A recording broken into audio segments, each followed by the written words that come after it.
Hi, నేను doctor KS Gopal దత్త, consultant endocrinologist. ఇవాళ మనం ప్రీ డయాబెటీస్ గురించి మాట్లాడదాం. ప్రీ డయాబెటీస్ అంటే ఏంటి, అసలు అది సీరియస్గా తీసుకోవాలా? సో ప్రీ డయాబెటీస్ అంటే మనకి షుగర్ లెవెల్స్ అనేవి కంప్లీట్గా నార్మల్గా లేవు. అలా అని డయాబెటీస్ అంటే షుగర్ అని చెప్పడానికి హై లెవెల్స్లో కూడా లేవు.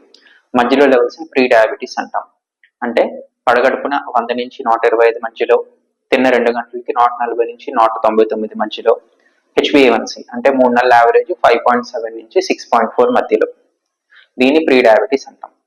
అయితే మనకు తెలుసుకోవాల్సింది ఏంటంటే, ఇప్పుడు ప్రీ డయాబెటీస్ అనేది వచ్చిందంటే దానికి సంబంధించి బాడీలో చేంజెస్ అంటే ఇన్సులిన్ రెసిస్టెన్స్ కానీ, బీటా సెల్ డిస్ఫంక్షన్ కానీ ఆల్మోస్ట్ 5 to 10 years ముందే స్టార్ట్ అవుతుంది. సో దానివల్ల ఏంటి అంటే మనకు వచ్చే కాంప్లికేషన్స్, ఏదైతే డయాబెటిక్ కాంప్లికేషన్స్ ఉంటాయో, హార్ట్ డిసీజ్ పెరగటం కానీ, స్ట్రోక్లు రావటం కానీ, కిడ్నీ ప్రాబ్లమ్స్, ఐ ప్రాబ్లమ్స్, అవన్నీ కూడా ప్రీ డయాబెటీస్లో రావచ్చు. సో డయాబెటీస్ని అంత సీరియస్గా తీసుకుంటాము, ప్రీ డయాబెటీస్ని అంతే సీరియస్గా తీసుకోవాలి.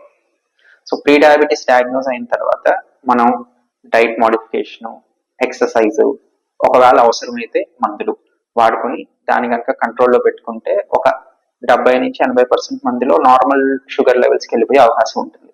అది లేకపోతే కనుక నెమ్మదిగా డయాబెటీస్ వైపు ప్రోగ్రెషన్ అనేది అవుతుంది.